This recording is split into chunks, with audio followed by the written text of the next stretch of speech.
लीला ताई अपने उसूलों और घमंड के लिए पूरे मोहल्ले में जानी जाती थी। उनके लिए इज्जत सबसे बड़ी चीज थी और उसी इज्जत के नाम पर वे दूसरों की भावनाओं को कुचल देती थी। जब उनके बेटे सुशांत ने अपनी पसंद से मिया से शादी की तो लीला ताई ने कभी दिल से उसे बहू नहीं माना। मिया साधारण परिवार से थी, लेकिन उसके सपने असाधारण थे। वह पढ़ी लिखी, समझदार और आत्मनिर्भर बनने की चाह रखने वाली लड़की थी। शादी के बाद उसने पूरे दिल से घर को अपनाया। हर सुबह सबसे पहले उठकर घर का काम करती, लीला ताई की दवाइयां समय पर देती और सुशांत का ख्याल रखती। मगर लीला ताई को उसमें सिर्फ कमियां ही दिखती। कभी उसके पहनावे पर ताना, कभी उसके मायके को लेकर तिरस्कार, तो कभी उसके सपनों का मजाक। सुशांत बीच में फंसा रहता, एक तरफ मां का दबाव, दूसरी तरफ पत्नी का मौन दर्द। एक दिन बात इतनी बढ़ गई कि लीला ताई ने सबके सामने मियां को अपशब्द कह दिए और घर से निकल जाने का फरमान सुना दिया। सुशांत खामोश खड़ा रहा और मियां की आंखों से आंसू गिरते रहे। उस रात मियां ने चुपचाप अपना सामान बांधा और बिना किसी शोर के घर छोड़ दिया। जाते जाते उसने सिर्फ इतना कहा, आज आपने मुझे ठुकराया है मां, लेकिन एक दिन मैं खुद को साबित करके लौटूंगी। घर छोड़ने के बाद मियां के सामने अंधेरा ही अंधेरा था। न पैसे, न सहारा, न रहने की पक्की जगह। मगर उसके भीतर एक नई आग जल चुकी थी, अपमान की आग, खुद को साबित करने की आग।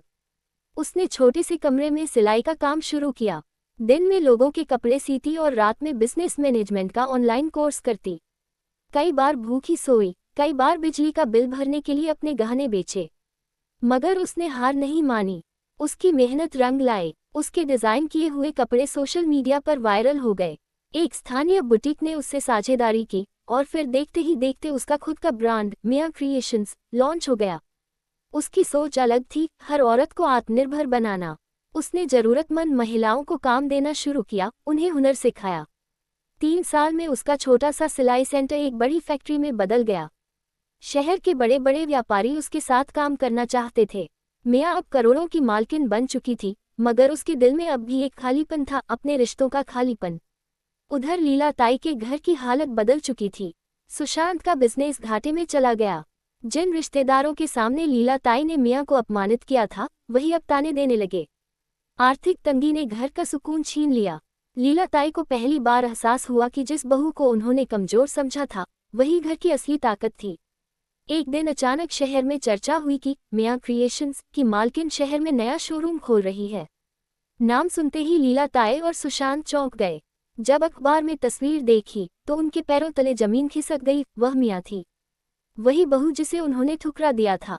सुशांत के मन में पछतावा उमड़ पड़ा। लीला ताई के चेहरे पर शर्म साफ झलक रही थी। मगर इस कहानी में नया मोड़ अभी बाकी था। शोरूम के उद्घाटन के दिन मिया ने मंच से घोषणा की कि वह अपने पुराने परिवार को धन्यवाद देना चाहती है, क्योंकि अगर उसे ठुकराया न जाता तो शायद उसके भीतर इतनी आग न जलती। पूरा हॉल तालियों से गूंज उठा। कार्यक्रम के बाद लीला ताई कांपते कदमों से मिया के पास पहुंची। उनकी आंखों में पहली बार घमंड नहीं, बल्कि पछतावा था। उन्होंने धीमे से कहा, बहू नहीं, बेटी, मुझे माफ कर दो।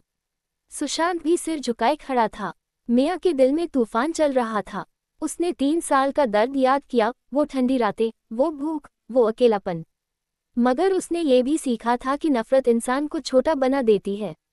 उसने लीला ताई के हाथ थाम लिए और कहा, मैंने आपको कभी दुश्मन नहीं माना माँ, आप ही मेरी सबसे बड़ी चुनौती थी। उस दिन एक नया अध्याय शुरू हुआ। मिया ने अपने परिवार को माफ कर दिया, मगर अपनी पहचान और आत्मसम्मान को कभी पीछे नहीं छोड़ा।